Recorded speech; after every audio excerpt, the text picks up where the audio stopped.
Hello everyone, welcome to class. मैं धर्मेंद्र सोनी अपने YouTube channel पे आप सभी का वेलकम करता हूँ। तो प्यारे स्टूडेंट्स, हम बात कर रहे हैं पीरियोडिक क्लासिफिकेशंस के अंदर, और आज जब बात करने जा रहे हैं वो लास्ट टॉपिक्स हैं, छोटे छोटे टॉपिक हैं बट इम्पोर्टेंट बातें के बारे में आज हम डिस्कस करेंगे। लास्ट लेक्चर के अंदर डिस्कस किया था नेचर ऑफ ऑक्साइड से रिगार्डिंग। लास्ट जो पॉइंट था कि ऑक्साइड्स का नेचर कैसा होगा, किस तरीके से वेरी करेगा। तो ऑक्साइड्स हमने 3 टाइप्स के पढ़े थे, बेसिक, एसिडिक और एम्फोटेरिक। आज बात करते हैं हाइड्राइड से रिगार्डिंग। आखिर हाइड्राइड होते क्या हैं, किसे कहेंगे हाइड्राइड्स। तो हाइड्राइड क्या है, जैसे ऑक्साइड होते हैं compound of oxygen, similarly hydrides are the compound of hydrogen. तो यहाँ डेफिनेशन लिखी गई है कि the binary compound of hydrogen with other elements are called hydride। Binary compound है, दो ही चीजें होंगी, एक हाइड्रोजन और एक वो एलिमेंट दूसरा जिसके साथ वो कंबाइन होता है। तो ये आपके पास एग्जांपल हमने लिख दिए यहाँ पर हाइड्राइड से रिगार्डिंग। तो ये बात थी हाइड्राइड किसे कहेंगे, हाइड्राइड की डेफिनेशंस क्या होगी। उसके बाद उनके अंदर किस तरह का क्वेश्चन अराइज होता है, तो उनके भी नेचर की बात आती है कि क्या ये हाइड्राइड बेसिक होंगे, क्या ये एसिडिक होंगे, या किस तरीके से होंगे। तो जब नॉन मेटल के हाइड्राइड्स की बात करते हैं, मेटल के आयनिक होते हैं और रेडिएशन कैरेक्टर के अंदर होते हैं, और मेटल की जो प्रॉपर्टीज होती है उसको शो करते हैं। बेसिकली यहाँ जो हम डिस्कस करने जा रहे हैं वो नॉन मेटल के हाइड्राइड्स के बारे में पढ़ने जा रहे हैं। तो नॉन मेटल के हाइड्राइड्स में किस तरीके का वेरिएशंस आएगा, उनका नेचर कैसा होगा।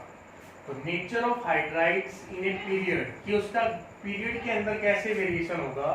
तो क्या कि hydride of non metal elements, non metal element के हैं, बिकम बेसिक टू एसिडिक। जब पीरियड के अंदर चलेंगे तो नॉन मेटल के हाइड्राइड बेसिक से एसिडिक हो जाएंगे, और उनकी जो स्टेबिलिटी है वो भी बढ़ जाती है।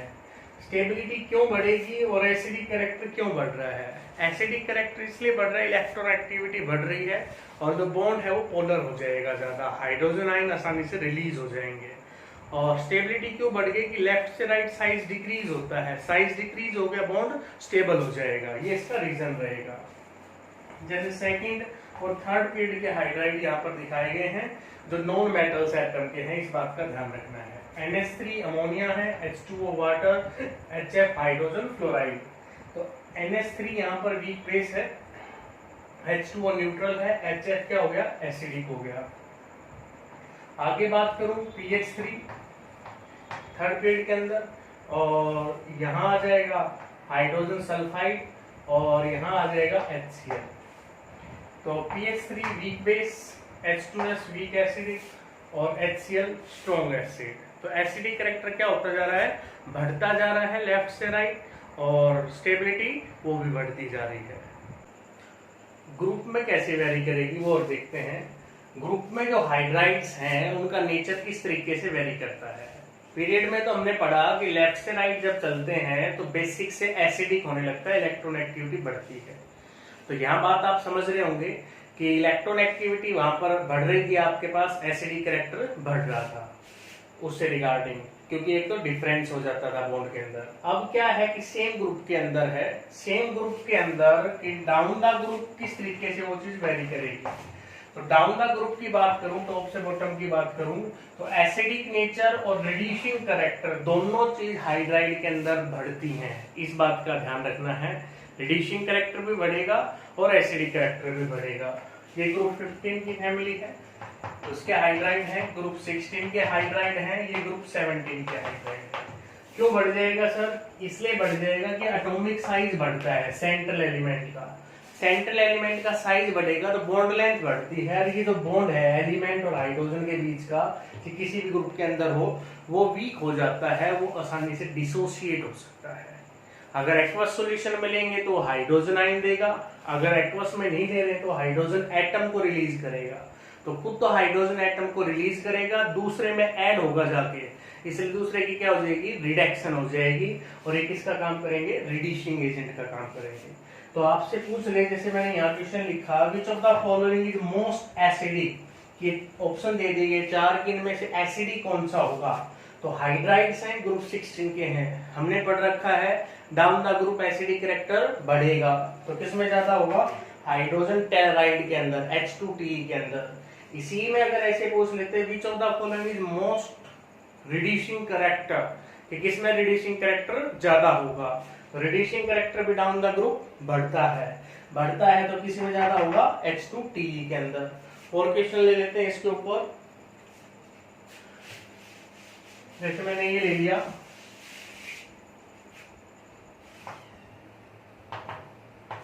which of the following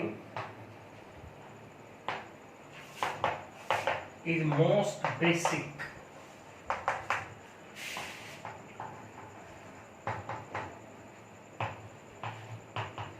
किसमें बेसिक कैरेक्टर है वो ज्यादा होगा, वो बताना है। Acidic character down the group बढ़ेगा, basic character down the group कम होगा। ये सभी एक ही ग्रुप के हैं सेंट्रल एलिमेंट के अंदर। तो सबसे पहले NH3 आएगा, तो NH3 क्या हो जाएगा, मोस्ट बेसिक हो जाएगा, क्योंकि नाइट्रोजन एटम का साइज कैसा है, स्मॉल।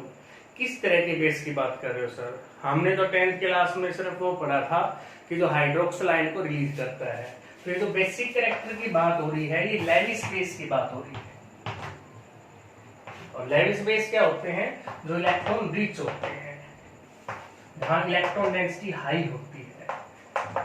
तो इसमें इलेक्ट्रॉन डेंसिटी क्या है, हाई है। नाइट्रोजन के पास लोन पेयर है, लोन पेयर सभी के पास है, लेकिन नाइट्रोजन का साइज स्मॉल है, इसलिए यहाँ इलेक्ट्रॉन डेंसिटी ज्यादा है, इसमें टेंडेंसी ज्यादा है इन लोन पेयर को डोनेट करने की बजाय औरों के, इसलिए इलेक्ट्रॉन रिच है और मोस्ट बेसिक कहलाएगी।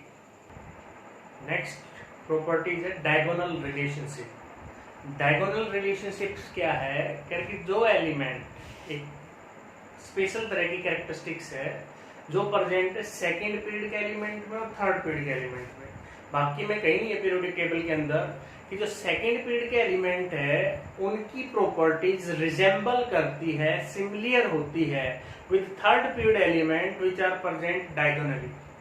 कि सेकेंड पीरियड के एलिमेंट लिथियम से स्टार्ट होता है, सेकेंड पीरियड नियोन पे खत्म होता है, और थर्ड पीरियड के एलिमेंट, तो सेकेंड वाले की प्रॉपर्टीज थर्ड वाले के साथ जो डायगोनली प्रेजेंट है, that is called diagonal relationship. The properties of second period elements resemble or similar with third period elements which are present diagonally. This is called diagonal relationship. Lithium resemble करता है diagonal magnesium के साथ, beryllium resemble करता है aluminium के साथ, boron resemble करता है silicon के साथ। अब क्या किस तरीके से हम कह सकते हैं कि कौन कौन सी प्रॉपर्टी इनकी रिजेंबल कर रही है। जैसे लिथियम और मैग्नीशियम में मेरे को बतानी है रिजेंबलनेस क्या क्या है। तो लिथियम और मैग्नीशियम दोनों अपने अपने ग्रुप में वो एलिमेंट है जो नाइट्रोजन के साथ कंपाउंड बनाते हैं, बाकी नहीं बनाते। तो नाइट्रोजन के साथ रिएक्ट करके वो नाइट्राइड बनाते हैं। नाइट्राइड जैसे ऑक्साइड होता है, कार्बोनेट होता है, सल्फेट होता है, ऐसे ग्रुप होता है। नाइट्राइड 9th क्लास में आता है, तो एंट्री नेगेटिव को नाइट्राइड बोलते हैं। लिथियम का भी नाइट्राइड बनता है और मैग्नीशियम का भी नाइट्राइड बनता है। लिथियम और मैग्नीशियम दोनों हार्ड होते हैं, बाकी मेटल्स हैं अल्कली और अल्कलाइन सॉफ्ट होती हैं। और हार्ड किस वजह से है, इनमें स्ट्रॉन्ग मेटालिक बॉन्ड है compare to other elements in their group. Next one, their carbonates are thermally less stable. इन दोनों के जो कार्बोनेट बनेंगे, लिथियम कार्बोनेट और मैग्नीशियम कार्बोनेट, वो लेस स्टेबल होंगे। बाकी कार्बोनेट की स्टेबिलिटी या सल्फेट की स्टेबिलिटी या नाइट्रेट की स्टेबिलिटी, जिससे बोल रहा हूँ कार्बोनेट, सल्फेट और नाइट्रेट तीनों की स्टेबिलिटी डाउन द ग्रुप बढ़ती है, और इनके जो कार्बोनेट है वो थर्मली लेस स्टेबल होते हैं, लिथियम कार्बोनेट भी और मैग्नीशियम कार्बोनेट भी। तो ये रिजेंबलनेस थी लिथियम और मैग्नीशियम के बीच में। इसी तरीके से बेरिलियम और एल्यूमिनियम के बीच में प्रोवाइड नहीं करेंगे। Both are stable in air, कि एयर के अंदर रिएक्ट नहीं करते हैं क्योंकि इनके ऊपर प्रोटेक्टिव लेयर बन जाती है ऑक्साइड की। इनसोलेबल होते हैं NH3 के अंदर। अल्कली या अल्कलाइन अर्थ मेटल अमोनिया में सोलेबल होकर कलर्ड कॉम्प्लेक्स बना लेते हैं, लेकिन ये नहीं बनाते। इनके जो हैलाइड्स हैं बेरिलियम का और एल्यूमिनियम का, वो डाइमर की फॉर्म में एग्जिस्ट करता है। डाइमर का मतलब है कि दो यूनिट एक साथ एग्जिस्ट करना।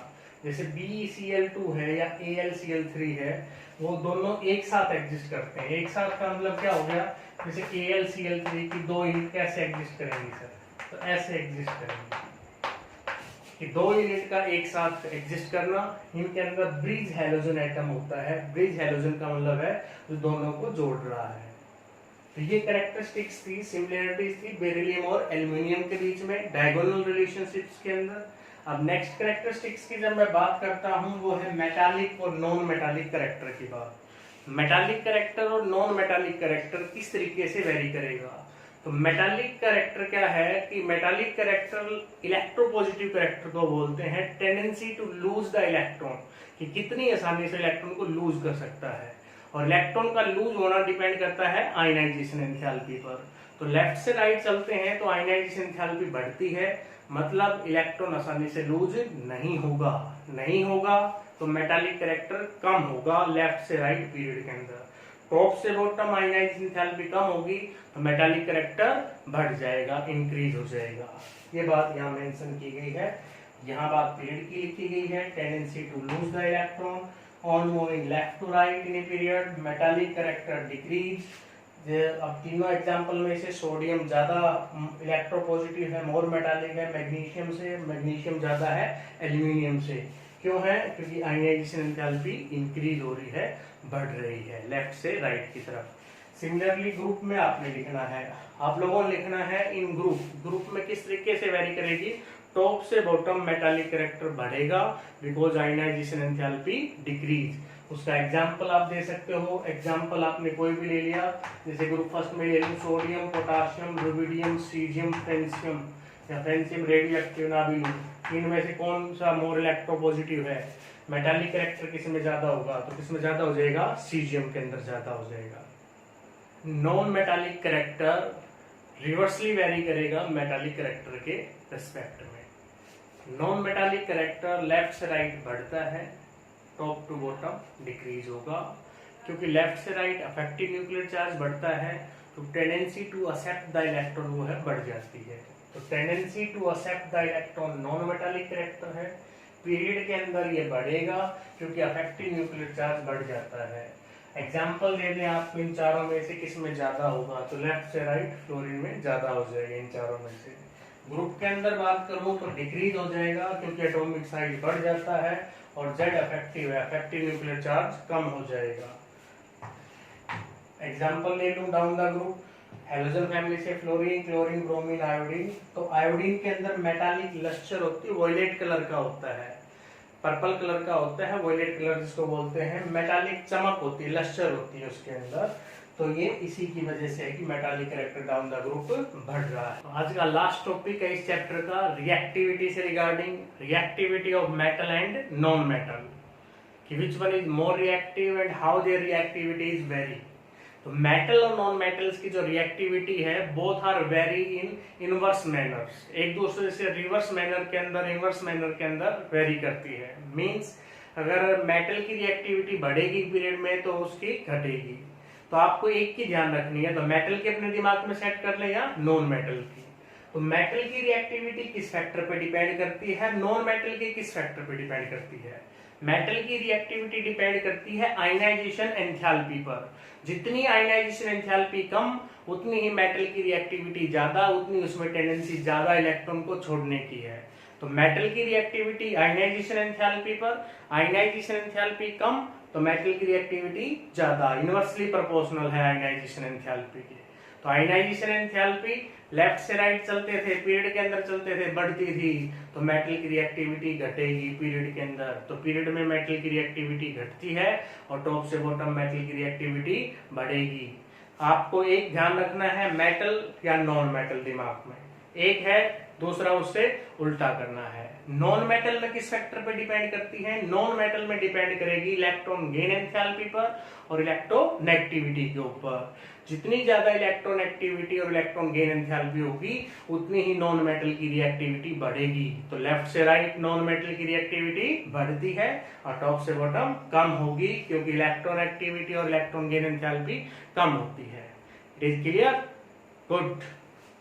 यही बात यहाँ मेंशन की गई है कि मेटल की रिएक्टिविटी डिक्रीज हो रही है with increase in ionisation enthalpy, that is in period reactivity of metal decrease and in group it is increase. आपको ये दो मेटल दे दी गई, किसकी रिएक्टिविटी ज्यादा होगी, तो दोनों सेम पीरियड में लाई कर रही हैं, लेफ्ट से राइट घटती है, तो सोडियम की रिएक्टिविटी ज्यादा होगी। Next to metal same group में लाई करती हैं, कैल्शियम और स्टोंटियम, तो स्टोंटियम डाउन द ग्रुप है, इसकी रिएक्टिविटी ज्यादा हो जाएगी। नॉन मेटल उससे उल्टा है, फैक्टर किस पे डिपेंड कर रहा है, इलेक्ट्रॉन एक्टिविटी पर और इलेक्ट्रॉन गेन एंथैल्पी पर, बोथ इंक्रीज होंगी अलोंग द पीरियड, इसलिए नॉन मेटल की रिएक्टिविटी भी बढ़ेगी और टॉप से बॉटम डिक्रीज हो जाएगी। हैलोजन पर इस तरह का क्वेश्चन जरूर आता है कि हैलोजन की रिएक्टिविटी बतानी है, तो हैलोजन नॉन मेटल्स हैं, halogen fluorine, chlorine, bromine, iodine, तो नॉन मेटल्स हैं ये सभी के सभी। तो नॉन मेटल में रिएक्टिविटी डाउन द ग्रुप कम होगी, means fluorine is most reactive among the halogen atom. तो ये कंसेप्ट था, ये बात थी पीरियोडिक क्लासिफिकेशन ऑफ एलिमेंट से रिगार्डिंग। मैं आशा करता हूँ आप लोगों ने इस चैप्टर को एंजॉय किया होगा, अच्छे से पढ़ा होगा। तो आप इसको दोबारा से पूरे चैप्टर को एक बार आपने अच्छे से रिवाइज करना है। नेक्स्ट जो वीडियो लेक्चर अपना आएगा उसमें हम डिस्कस करेंगे रिगार्डिंग द प्रॉब्लम और questions which arise in IIT, JEE और नीट एग्जाम। तो उन क्वेश्चंस के बारे में हम डिस्कस करेंगे नेक्स्ट वीडियो लेक्चर के अंदर। तब तक आप इसको अच्छे से रिवाइज करें, वो क्वेश्चन करने में तभी मजा आएगा जब आपने चैप्टर को थ्रूली पढ़ा है, तब आपको क्वेश्चन ज्यादा समझ में आएंगे। तो तब तक तैयारी कीजिए और वेट कीजिए नेक्स्ट लेक्चर का, और चैनल को शेयर सब्सक्राइब करें। Tata bye bye.